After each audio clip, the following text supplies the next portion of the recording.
ABP news ने अपने channel से यह लिस्ट साझा की कि इस बार उत्तर प्रदेश में भारतीय जनता पार्टी सबसे ज्यादा सीट जीतकर एक बार फिर से सरकार बनाने वाली है और योगी आदित्यनाथ एक बार फिर चीफ मिनिस्टर बनने वाला है। देखिए रिपोर्ट। एबीपी न्यूज़ के सी वोटर ओपिनियन पोल में कहा गया है कि भारतीय जनता पार्टी 259 से लेकर 267 विधानसभा की सीट जीत सकती है। जैसा कि मैंने आपको बताया कि उत्तर प्रदेश में 403 विधानसभा की सीट है। जो भी पार्टी 202 विधानसभा की सीट जीतेगी उत्तर प्रदेश में उसकी सरकार बनेगी।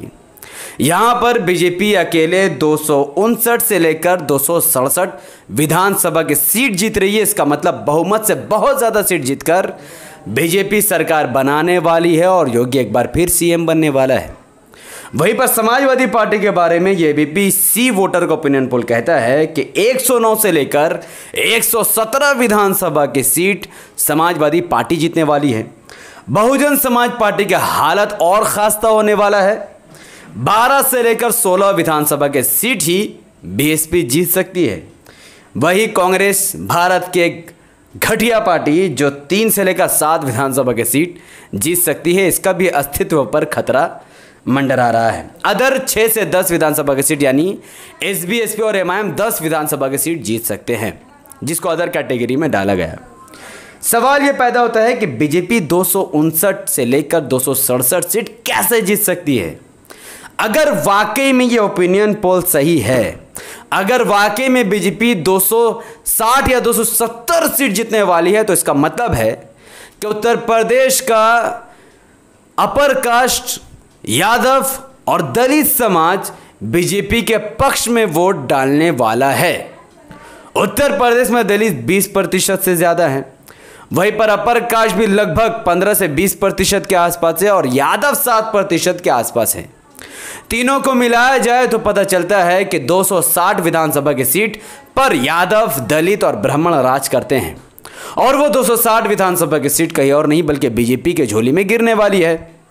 वहीं समाजवादी पार्टी को 109 और 117 विधानसभा की सीट जीतने वाली। इसका मतलब है कि 20% मुसलमानों का वोट का बड़ा हिस्सा समाजवादी पार्टी में गिरने वाला है।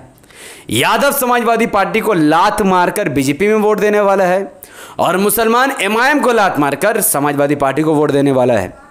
वही बीएसपी 12 से 16 सीट जीतेगी, वो भी मुस्लिम बहुसंख्यक सीटों में और मुसलमानों के वोटों के ही दम पर, क्योंकि दलित अपना वोट बीजेपी को देने वाला है और बहुजन समाज पार्टी को लात मारने वाला है, जैसा कि पहले ही हो चुका है।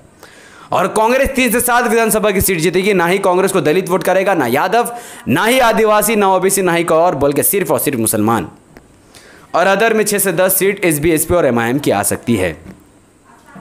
2017 विधानसभा इलेक्शन की अगर मैं बात करूं तो रिजल्ट आपके सामने है। 2017 विधानसभा इलेक्शन में भारतीय जनता पार्टी ने 384 विधानसभा की सीटों पर अपने उम्मीदवार उतारे थे। 402 विधानसभा सीटों में से 384 विधानसभा की सीटों पर बीजेपी ने अपने उम्मीदवार उतारे, जिसमें से बीजेपी 312 विधानसभा की सीट जीत गई, क्योंकि यादव, दलित, अपर कास्ट के लोगों ने एक मत होकर बीजेपी को वोट दिया और एसपी, बीएसपी को उन्हीं के जात बिरादर के लोगों ने लात मार दिया।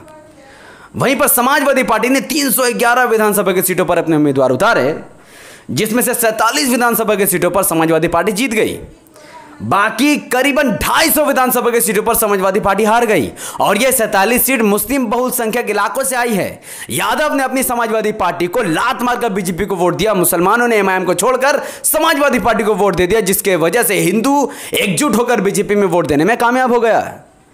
वहीं बहुजन समाज पार्टी ने 403 के 403 विधानसभा की सीटों पर अपने उम्मीदवार उतारे थे, जिसमें से मात्र 19 विधानसभा की सीट पर बहुजन समाज पार्टी जीत पाई और 390 विधानसभा की सीट वो हार गई बीजेपी से। यानी दलित कम्युनिटी जिसका जोर करीबन 100 से ज्यादा विधानसभा की सीटों पर है, उन्होंने अपना वोट बीएसपी को नहीं दिया, दलितों ने अपना वोट भी बीजेपी को दिया। कांग्रेस ने 114 विधानसभा की सीटों पर अपने उम्मीदवार उतारे थे, 2017 की बात कर रहा हूं, और यहां पर कांग्रेस को 7 विधानसभा की सीटों पर जीत हासिल होती है और कांग्रेस मात्र 7 सीटें जीतकर 100 विधानसभा की सीट बीजेपी से हार जाती है। और फिर भी एसपी, बीएसपी, कांग्रेस मिलकर बीजेपी को नहीं हरा पाई और यहां पर ये लोग मिलकर एमआईएम को बीजेपी की बी टीम कहकर मुसलमान को बेवकूफ बनाते हैं। Back to the point. अगर वोट परसेंटेज की मैं बात करूं 2017 से लेकर 2022 तक, तो 2017 में जो वोटिंग परसेंटेज था, बीजेपी 41% वोट हासिल करती है, जिसमें से यादव कम्युनिटी का वोट, दलित कम्युनिटी का वोट और अपर कास्ट का वोट था। वहीं पर समाजवादी पार्टी को 24% वोट मिलता है, जिसमें से मुस्लिमों का वोट, कुछ अपर कास्ट के लोगों का वोट, कुछ दलित और यादव कम्युनिटी का वोट था, कुछ यादव कम्युनिटी का वोट। 22% में करीबन 15% वोट मुसलमानों का ही था। वहीं पर अगर मैं बीएसपी की बात करूं तो बीएसपी को 22% वोट मिले थे, और ये वोट दलितों का नहीं बल्कि ये वोट ओबीसी कैटेगरी, जिसके आबादी 40% के आसपास है, इसमें से 10% मुसलमानों का वोट था और बाकी कुछ दलित और कुछ पिछड़े वर्गों का।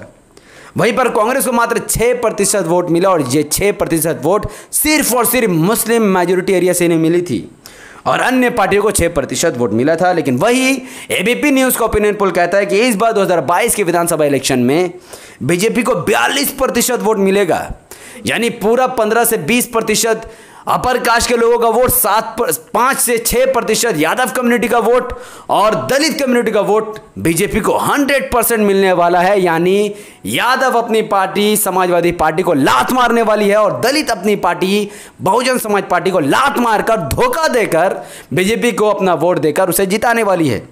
वही समाजवादी पार्टी का वोटिंग परसेंटेज बढ़ सकता है। समाजवादी पार्टी के पास करीबन 15 से ज़्यादा % वोट मुसलमानों का आएगा, और कुछ अन्य पिछड़े वर्गों का वोट समाजवादी पार्टी को मिल सकता है।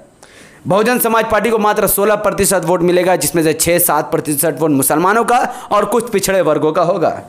वहीं पर कांग्रेस को मात्र 5% का वोट मिलेगा, और मुझे यकीन है कि कांग्रेस को 0% ही वोट मिलेगा, और 7% अन्य पार्टी को वोट मिलेगा, जिसमें से एमआईएम और एसबीएसपी शामिल होगी। अब मैं मुद्दे की बात करता हूं। मान लीजिए कि एबीपी सी वोटर का ओपिनियन पोल 100% सही बैठता है, और उत्तर प्रदेश में जो उन्होंने जाकर जायजा लिया है और उसके अनुसार वाकई में भारतीय जनता पार्टी 270 सीटों के साथ अपनी सरकार बनाने वाली है, तो सवाल यह पैदा होता है, तो फिर मुसलमान अपना वोट एसपी, बीएसपी और कांग्रेस को क्यों दे? क्योंकि 70 साल से मुसलमान उस पार्टी को वोट देता है जो पार्टी बीजेपी को रोकने की ताकत रखती हो, जो पार्टी सरकार बनाने की ताकत रखती हो। लेकिन अगर वाकई में समाजवादी पार्टी 109 मात्र सीट जीत सकती है और उसके साथ वो सरकार भी नहीं बना सकती, वो अपोजिशन में ही रह जाएगी, तो क्या मुसलमान अपना वोट एसपी, बीएसपी, कांग्रेस को देकर वेस्ट करेगी? बहुजन समाज पार्टी मात्र 12 से 16 सीट जीत सकती है, तो क्या मुसलमान अपना वोट कांग्रेस, बीएसपी, एसपी में बांटकर बीजेपी को जिताएगी? अब यह मुसलमानों को सोचना होगा। अब यहां पर इलेक्शन के करीब आते आते अखिलेश यादव मुसलमानों को काफी हद तक गुमराह कर रहे हैं। अखिलेश यादव कह रहे हैं अब की बार 400 पार। अखिलेश यादव मुसलमानों के एरिया में जाकर कह रहे हैं कि हम 400 से ज़्यादा सीट जीतकर सरकार बनाएंगे, तो मुसलमान कह रहा है यस, अखिलेश यादव मोदी जी को मजा सिखा सकता है, आओ मिलकर एसपी को वोट दे। लेकिन ये रियलिटी है कि समाजवादी पार्टी 100 से ज़्यादा सीट नहीं जीत सकती एबीपी न्यूज़ सी वोटर के हिसाब से। अब सपोज कीजिए कि समाजवादी पार्टी के अध्यक्ष अखिलेश यादव ने इस बात का दावा किया कि अगर उनकी सरकार भूले भटके किसी तरीके से बन के अगर हिंदुओं ने उनका साथ दे दिया और उनकी ही कम्युनिटी ने अगर उनका साथ दे दिया, तो जीतने के बाद सबसे पहला काम मुसलमानों के लिए अखिलेश यादव ये करेंगे कि उन्हें रिक्शा फ्री का देंगे और मुसलमानों को रिक्शा वाला बनाकर उसे रोजगार का माध्यम बना देंगे। मुसलमान अगर समाजवादी पार्टी को वोट दे भी दे, सरकार बन भी जाए, तो मुसलमानों को सिवाय रिक्शा के और कुछ नहीं मिलेगा। लेकिन वहीं पर अगर बीजेपी की सरकार बन भी जाती है और मुसलमान अपना वोट एमआईएम को देकर एमआईएम को मजबूत कर देता है, तो वैसे साहब सरकार बने चाहे ना बने, उत्तर प्रदेश में मुसलमानों को बेहतरीन इंफ्रास्ट्रक्चर के साथ ऐसी स्कूल बना कर देंगे जिनसे मुसलमानों का नस्ल एडुकेटेड हो जाएगा, शिक्षित हो जाएगा, और आने वाले वक्त में मुसलमान डॉक्टर, इंजीनियर और बहुत सारी फील्ड में अपना नाम रोशन कर सकते हैं। मुसलमानों को फैसला करना है कि उन्हें रिक्शा के नाम पर एसपी को वोट देना है। जिस रिक्शा के बुनियाद पर 2 टाइम का अनाज तो मुसलमानों के पेट में जाएगा, लेकिन मुसलमानों का पूरा नस्ल जाहिल बन जाएगा। वही मुसलमान अगर एमआईएम को वोट देते हैं तो बेहतरीन स्कूल, कॉलेज, हॉस्पिटल के साथ मुसलमानों का पूरा नस्ल पढ़ा लिखा हो जाएगा। यह फैसला मुसलमानों को करना है। चलिए वहीं पर बात करते हैं मुसलमान। उत्तर प्रदेश में मुसलमानों की आबादी 20% के आसपास है। हम सब जानते हैं इस वक्त मुसलमानों का मुस्तकबिल से ज़्यादा एसपी, बीएसपी और कांग्रेस का मुस्तकबिल खतरे में है, क्योंकि इन पार्टियों को सिर्फ और सिर्फ मुसलमान ही वोट करती है। ना दलित बीएसपी को वोट कर रहा है, ना ही यादव एसपी को, और ना ही अपर कास्ट के लोग कांग्रेस को वोट कर रहे हैं, बल्कि मुसलमान इनको वोट कर करके इनका अस्तित्व को बचा कर रखा है। अब मुसलमानों को फैसला करना है कि 20% मुसलमान अपना वोट अपने मुस्तकबिल के लिए करें या फिर एसपी बीएसपी और कांग्रेस के मुस्तकबिल के लिए करें। अगर मुसलमान अपना 20% वोट एसपी बीएसपी कांग्रेस में बांट देते हैं तो ना ही लिंचिंग रुकेगी, ना ही मुसलमानों को रोजगार मिलेगा और ना ही मुसलमानों को कोई भी किस्म की सुविधा मिलेगी। अगर मुसलमान अपना 20% वोट इन लोगों को ना देकर अपने मुस्तकबिल के लिए इमाम को देते हैं तो स्कूल, कॉलेज और हॉस्पिटल का उत्तर प्रदेश में भरमार हो जाएगा। हिंदू बीजेपी को वोट देकर गौशाला लेंगे, लेकिन मुसलमान इमाम को वोट देकर स्कूल, कॉलेज, हॉस्पिटल जैसी सुविधा का लाभ पा सकेंगे। मुसलमानों की इज्जत क्या है समाजवादी पार्टी में?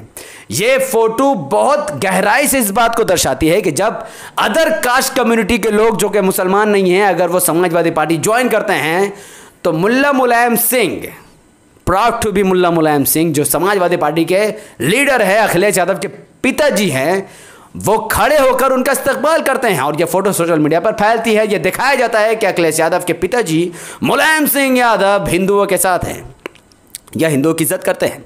वही कोई मुसलमान बड़ा चेहरा अगर समाजवादी पार्टी ज्वाइन करता है, मुलायम सिंह यादव खड़े तक नहीं होते हैं, बैठे बैठे फूल देकर रफा दफा कर देते हैं और ये मैसेज देते हैं कि मुसलमानी का औकात दर्री बिछाने से ज़्यादा समाजवादी पार्टी में और कुछ नहीं है। और ये बात मैं नहीं कहता, ये बात खुद ये पिक्चर दर्शाती है। वहीं पर जब कोई गरीब मुसलमान ओवैसी साहब के पास आता है, ओवैसी साहब उसे गले लगाते हैं, उसे ये एहसास दिलाते हैं कि हम तुम्हें हकदार समझते हैं और तुम्हें तख्त देना चाहते हैं, ना कि तुमसे दर्री बिछाना चाहते हैं। ये बात तो मैं कई बार क्लियर कर चुका हूँ।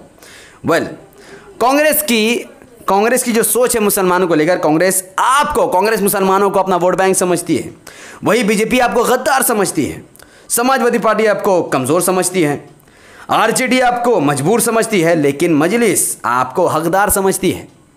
फैसला आपको करना है कि आप कांग्रेस को वोट देंगे जो आपको वोट बैंक समझती है, या आप समाजवादी पार्टी को वोट देंगे जो आपको कमज़ोर समझकर बीजेपी से डराकर अपने खुद को सीएम और पीएम बनाना चाहती है, या फिर आप ऐसे पार्टी को वोट देंगे जो आपको हकदार समझती है। वो सिर्फ एक ही है, ऑल इंडिया मजलिस इत्तेहादुल मुस्लिमीन।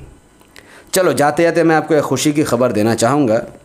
बैरिस्टर असदुद्दीन ओवैसी साहब का official Twitter account 2 million follower हो चुका है और यह बहुत बड़ी बात है। और मैं चाहूँगा, बहुत कॉन्ग्रेचुलेशन देना चाहूँगा बैरिस्टर ओवैसी साहब को। यकीनन ये वीडियो वो तो नहीं सुनते हैं, उनके फॉलोवर ही सुनते हैं। एमआईएम के चाहने वाले ही द पॉलिटिकल चैनल को सब्सक्राइब और लाइक करते हैं, और कोई नहीं। ना ही जुम्मन करता है, ना ही अंधभक्त, ना सपा, ना बसपा, ना ही कांग्रेस के चमचे। सिर्फ और सिर्फ एमआईएम के वो सच्चे सिपाही जो वाकई में एमआईएम के लिए कुछ करना चाहते हैं, उनको चाहिए। अगर उनका ट्विटर अकाउंट है तो ओवैसी साहब को ज़रूर फॉलो करें।